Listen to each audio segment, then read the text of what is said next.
Hello, this is Ray Man here again with today's Bible reading. Today we're reading in the book of 1 Kings, chapter 7. But Solomon was building his own house 13 years, and he finished all his house.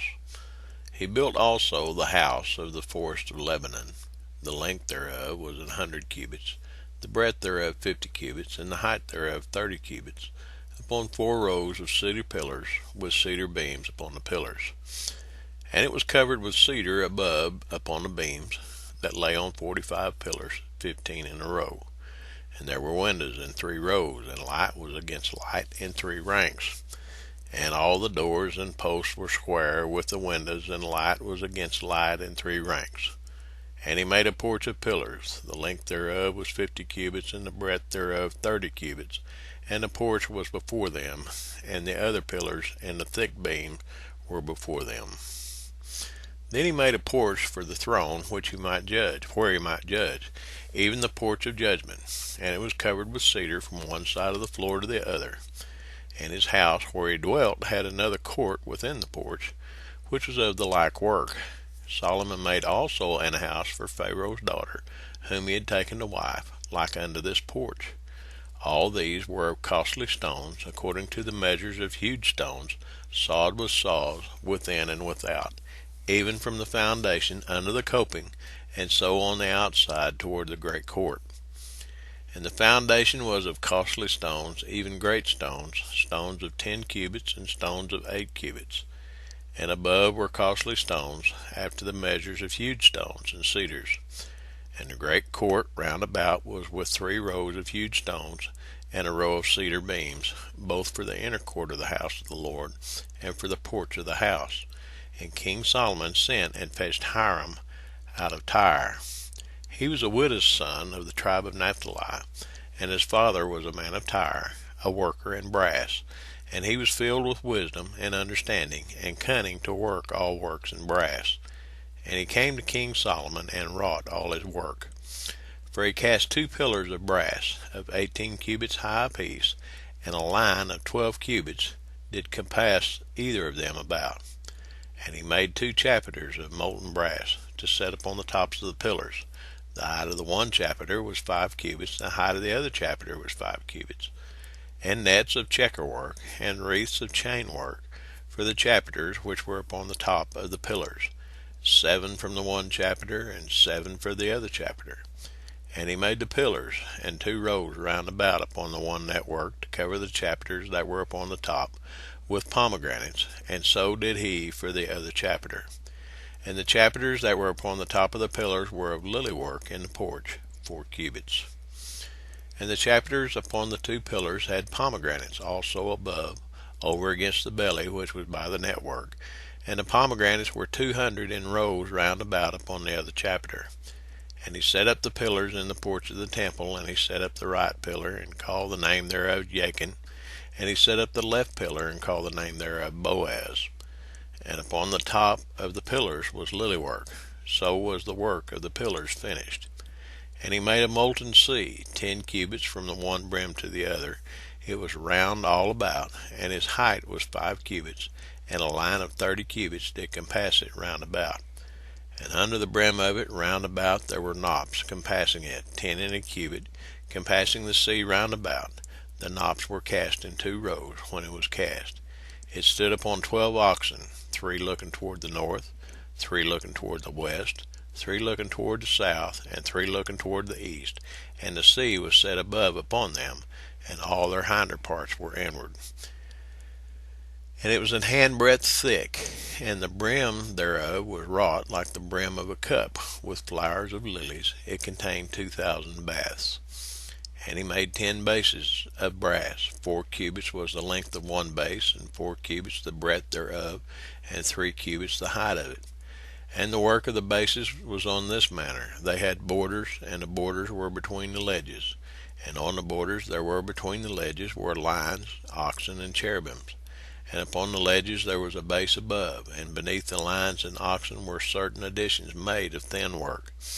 And every base had 4 brazen wheels and plates of brass, and the 4 corners thereof had undersetters. Under the laver were undersetters molten at the side of every addition.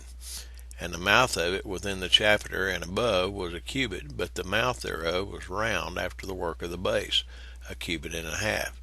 And also upon the mouth of it were gravings with their borders foursquare, not round. And under the borders were 4 wheels, and the axletrees of the wheels were joined to the base.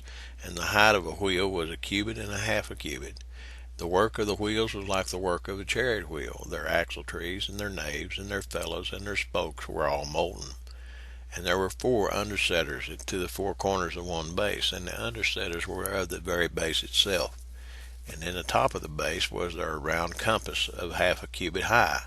And on the top of the base the ledges thereof and the borders thereof were of the same. For on the plates of the ledges thereof and on the borders thereof he graved cherubims, lions, and palm trees, according to the proportion of every one, and additions round about. After this manner he made the 10 bases. All of them had 1 casting, 1 measure, and 1 size. Then made he 10 lavers of brass. 1 laver contained 40 baths, and every laver was 4 cubits, and upon every one of the 10 bases 1 laver. And he put 5 bases on the right side of the house, and 5 on the left side of the house. And he set the sea on the right side of the house eastward over against the south. And Hiram made the lavers, and the shovels, and the basins. So Hiram made an end of doing all the work that he made King Solomon for the house of the Lord.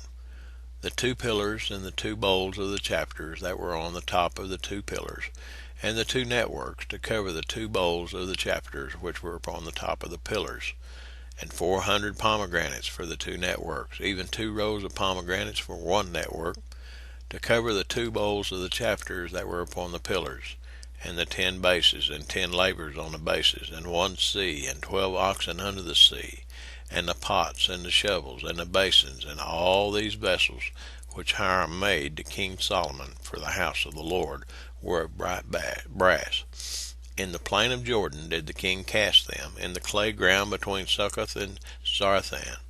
And Solomon left all the vessels unweighed, because they were exceeding many, neither was the weight of the brass found out. And Solomon made all the vessels that pertained unto the house of the Lord, the altar of gold and the table of gold, whereupon the shewbread was, and the candlesticks of pure gold, 5 on the right side and 5 on the left, before the oracle, with the flowers and the lamps and the tongs of gold, and the bowls and the snuffers and the basins and the spoons and the censers of pure gold, and the hinges of gold, both for the doors of the inner house, the most holy place, and for the doors of the house, to wit, of the temple. So was ended all the work that King Solomon made for the house of the Lord. And Solomon brought in the things which David his father had dedicated, even the silver and the gold and the vessels did he put among the treasures of the house of the Lord. So Solomon finished his house. He finished the temple. He finished the Lord's house and his house. And he put all the instruments in there that was supposed to be in there. I have, and I suppose maybe you may have heard a lot of discussions on this particular scripture, discussing types, shadows. Men try to type out everything to, quite honestly, to show how much they know, or how much they think they know. I'm not going to do that with this chapter. I'll tell you what I'm going to do. I'm just going to say this. I don't know about you, but just in reading this, it just kindly excites my imagination. I would have liked to have seen that in all its glory. You know, in ancient times, they had ways of doing things that have been forgotten. We rely so much on machines today, but I don't know that there's knowledge to reconstruct the things that were constructed back then. I haven't seen it. There may be, without the use of machines.